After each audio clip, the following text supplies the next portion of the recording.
warahmatullahi wabarakatuh. Alhamdulillahirabbil alamin. Wassalatu wassalamu ala asrafil anbiya'i wal mursalin wa ala alihi wa sahbihi ajmain. Asyhadu an la ilaha illallah wahdahu la syarikalah wa asyhadu anna Muhammadan abduhu wa rasuluh.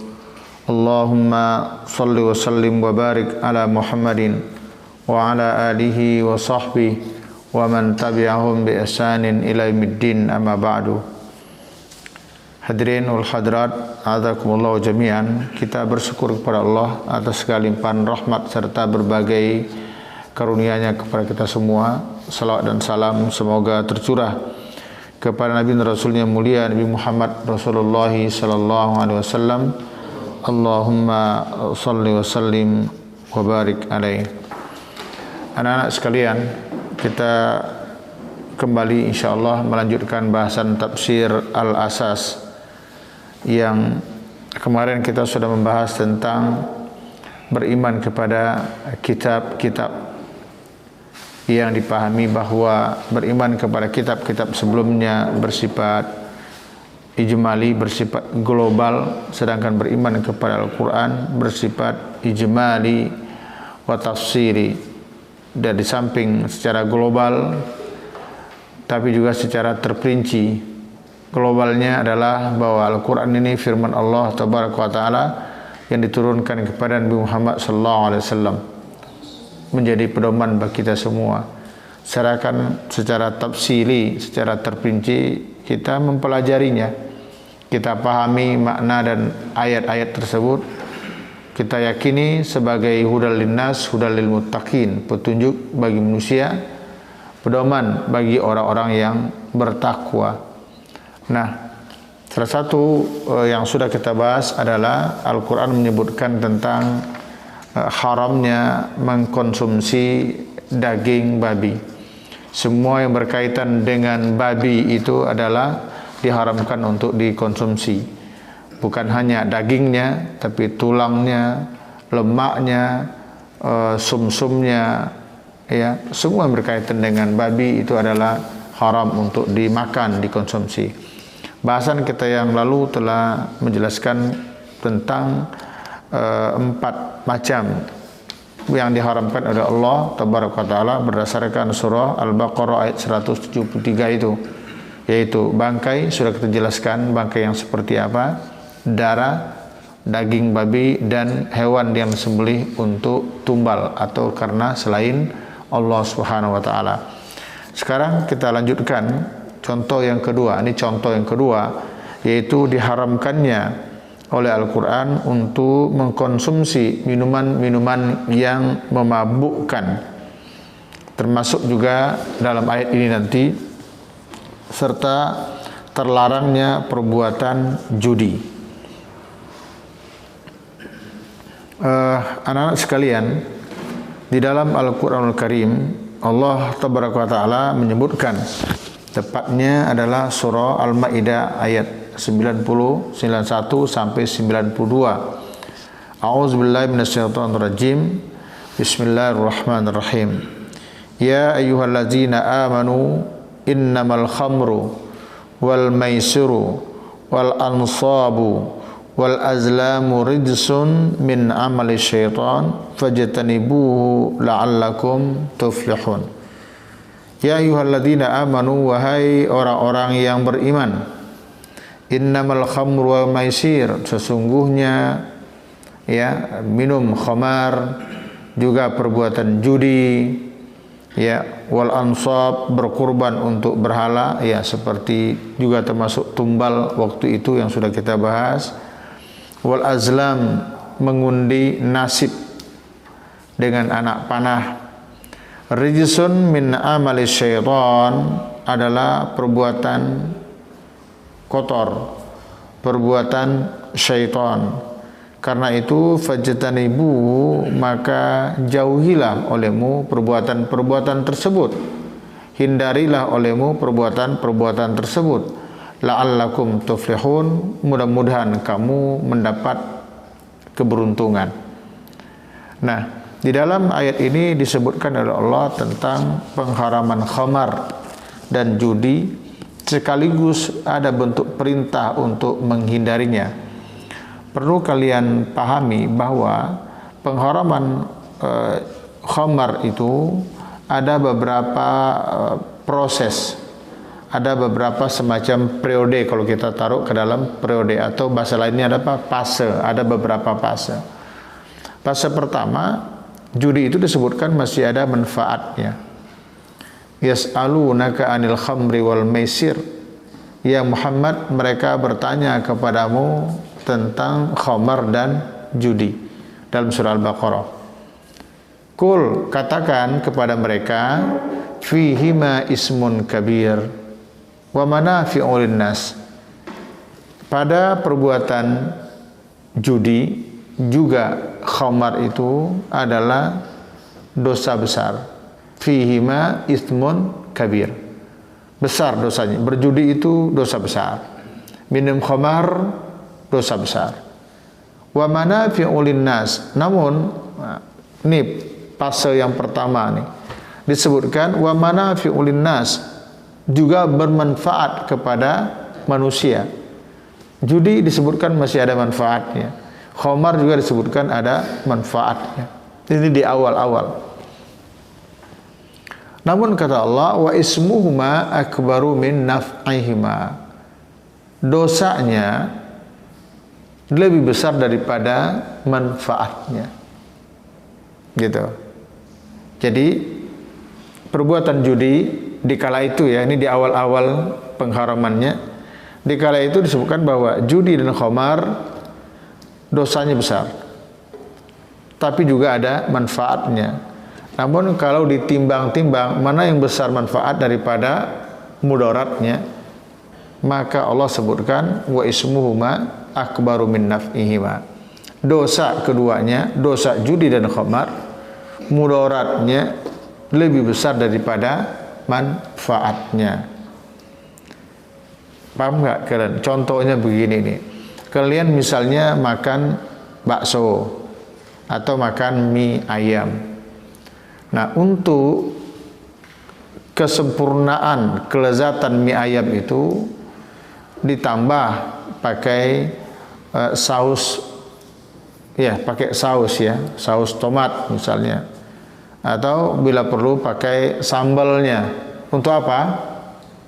Untuk terasa lebih apa? Lebih enak, lebih maknyos, gitu ya. Nah, demi selera nih, lidah enak merasakan, lewat tenggorokan juga enak. Tetapi di balik itu ada dampaknya bagi sebagian orang, yaitu nanti dia bisa sakit perut, bisa mencret, dan bisa beberapa hari dia tidak bisa beraktivitas. Paham nggak? Jadi makan mie ayam, ya, pakai sambal saus, sambal cabai rawit, kan enak, berkeringat, enak kan? Enak. Tapi setelah makan itu kalian sakit perut, bolak-balik ke kamar mandi. Pertanyaannya, mana yang lebih besar manfaat daripada mudaratnya? Mana lebih banyak baik daripada buruknya? Buruk. Orang yang berakal, kira-kira nih, kalau orang yang berakal, apakah dia tetap nanti makan sambal dan saus tomat tadi? Tentu tidak. Kenapa? Enaknya sebentar, tapi sakitnya lama. Paham? Itu gambaran. Nah, ketika Allah menjelaskan khamar dan judi kepada manusia di awal-awal pengharamannya itu disebutkan demikian. Manfaatnya khamar apa? Orang bisa merasa lebih hebat, ya, dia merasa kuat, rasa takut hilang kepada orang. Kalau mabuk kan gak ada takutnya. Judi ada manfaatnya, iya, kalau menang dari modal yang sedikit dalam waktu yang tidak terlalu lama bisa menjadi banyak, kaya raya. Kan ada manfaatnya di situ. Tetapi kata Allah, mudaratnya jauh lebih besar daripada manfaatnya. Apa? Kalau mabuk terus, akal yang sehat jadi nggak sehat. Orang normal jadi tidak normal. Di mana-mana orang disuruh menjaga akal, pikiran, tapi orang pemabuk justru merusak akal dan pikirannya, menjadi dia tidak normal. Nah, judi juga demikian. Judi itu menghancurkan segala-galanya, bukan saja nanti membuat dia jauh dari sholat, jauh dari Allah, bahkan keluarga juga jadi taruhannya. Keluarga yang jadi korban, anak berantakan, rumah tangga hancur-hancuran. Itu kan mudaratnya. Nah, seharusnya orang yang berpikir ya dengan benar, dia akan berpikir untuk kesekian kalinya sebelum melakukan itu. Kenapa? Karena ternyata mudaratnya lebih besar daripada manfaatnya. Itu ternyata ketika ayat itu diturunkan, masih ada saja di waktu itu yang minum khamar. Ya, masih ada. Maka turunlah fase periode kedua, yaitu surat An-Nisa, yang menyebutkan seperti apa? Ya ayyuhallazina amanu la taqrabus salata wa antum sukara hatta ta'lamu ma taqulun. Wahai orang-orang yang beriman, janganlah kamu mengerjakan salat kalau kamu dalam keadaan mabuk. Wa antum sukara. Hai orang-orang beriman, gitu ya. Jangan kamu mengerjakan sholat kalau kamu dalam keadaan mabuk, hatta ta'lamu ma taqulun, sampai kamu ngerti apa yang kamu baca, apa yang kamu ucapkan. Menunjukkan bahwa khamar itu menghilangkan pikiran normal, sehingga bisa jadi apa yang diucapkan itu tidak sadar, tidak faham. Lain yang diucapkan, lain yang diinginkan, lain yang terucap. Nah, di dalam ayat itu sudah mulai agak keras Allah menyebutkan, jangan sholat kalau kamu mabuk. Padahal perintah sholat itu kan wajib. Ada waktu-waktu yang ditentukan. Coba nih, misalnya zuhur, mulai dari tergelincir matahari sampai masuk waktu asar. Itu waktu zuhur.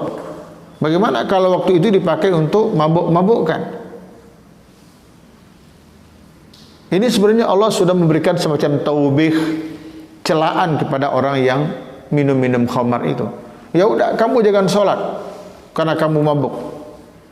Sehingga kalau kamu tetap sholat dan kamu dalam keadaan mabuk, kamu ngaco.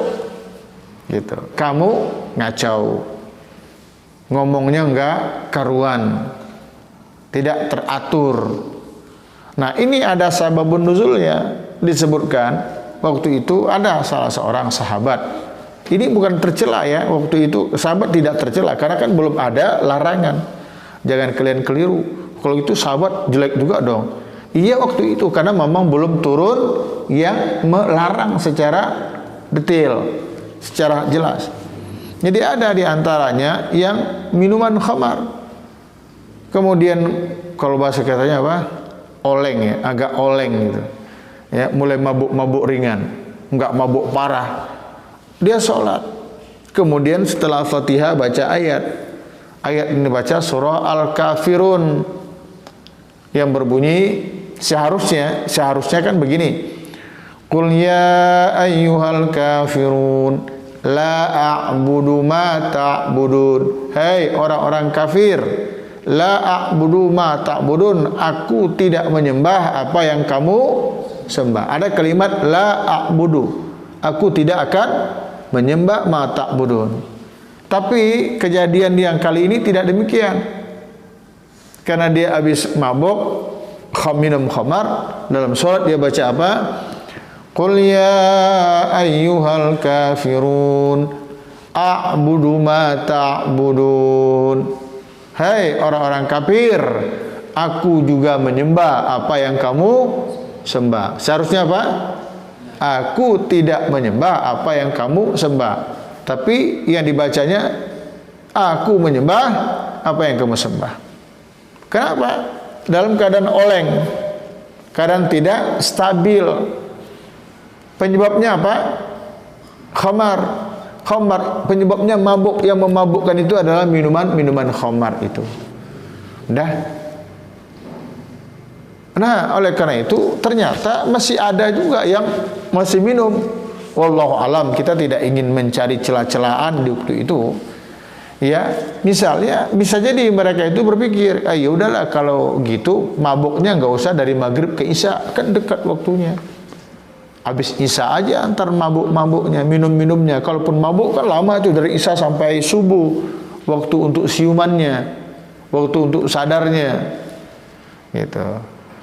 Nah, maka turunlah ayat ini, Al-Maidah, ya, surah Al-Maidah ayat 91 2. Hai orang-orang yang beriman, sesungguhnya khamar, judi, ya, menyembelih hewan untuk berhala, mengundi nasib, rijsun, perbuatan najis, perbuatan kotor, perbuatan tidak baik, perbuatan buruk, min amali syaitan, berupa perbuatan syaitan. Fajtanibuhu, nah ini perintahnya. Fajtanibuhu, maka jauhilah perbuatan-perbuatan itu, termasuk khamar dan judi. Untuk apa? La'allakum tuflihun. Mudah-mudahan kamu memperoleh keberuntungan. Menariknya ayat 91-nya Allah menyebutkan kenapa Allah mengharamkan khamar dan judi. Allah sebutkan langsung faedahnya. Manusia tidak perlu berpikir jauh-jauh, baca aja ini ayat.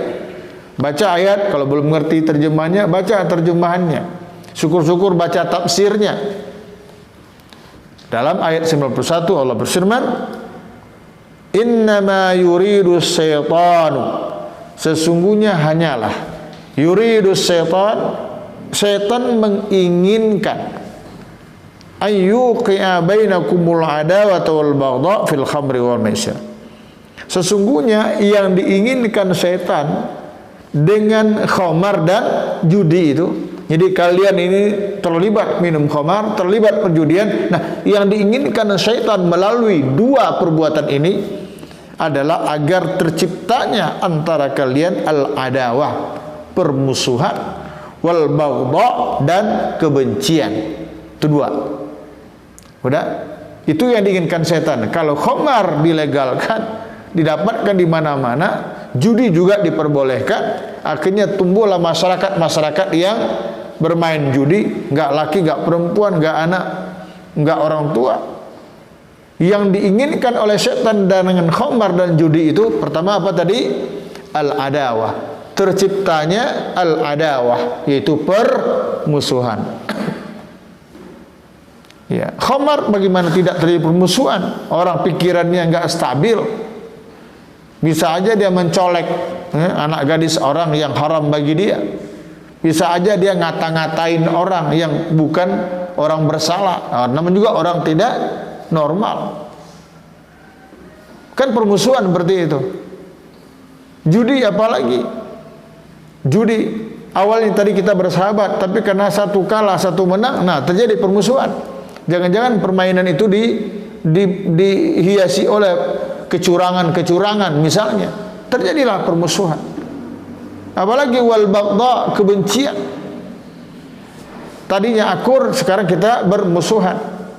Dan permusuhan itu terjadi bukan hanya antara para pemain judi dan peminum khamar, tapi berdampak kepada yang lain. Ya, paham nggak? Suami istri berantem, pulang larut malam dalam keadaan sempoyongan. Ya, istri mencium dari mulutnya keluar aroma-aroma khamar yang memabukkan. Tadinya pergi kerja, pakaian rapi, jam tangan mahal, bawa motor, giliran pulangnya nggak bawa jam tangan lagi, udah naik Grab. Kenapa? Karena jam tangan. Nah, ini contoh kecilnya aja ini. Ya, ini contoh judi orang kampungan ya, bukan yang miliaran. Jam tangan sudah digadaikan karena kalah dalam judi. Motor sudah dijual karena kalah dalam judi. Yang terjadi apa nanti di rumah?